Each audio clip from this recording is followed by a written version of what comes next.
Something that's been overhyped in the real estate market over the last few years is the concept of buying properties from distressed sellers.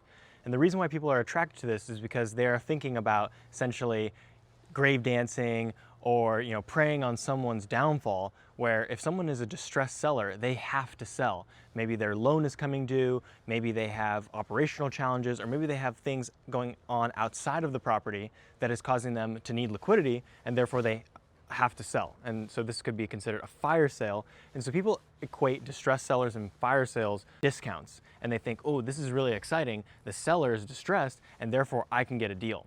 And the reality is there is some truth to this, but there's a massive difference between a distressed seller and a distressed market. And so here's the thing, in a healthy market where there's an appropriate amount of buyers and sellers, if one seller happens to be distressed, it's not going to totally upset the market. So let's play it out. If there's a distressed seller, they have to sell for whatever reason, partnership dispute, liquidity issues, and they go to a broker and they say, hey, I need to sell right now, let's hit the market.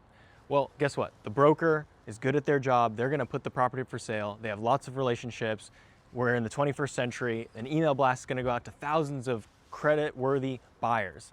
And those credit-worthy buyers are going to make a market via a competitive bidding process. So in spite of the seller being distressed, the market's not distressed. There's plenty of buyers, and the buyers are gonna bid against each other to find the market clearing price, which is going to be a competitive one. And really the reality is it only takes two bidders to make a market. Because if I'm competing against one other bidder, that one other bidder bidding against me is going to cause me to actually bid to my max price. So I'm not going to be able to steal the deal and get away with murder on the purchase. Where you can do that is when there's a distressed market.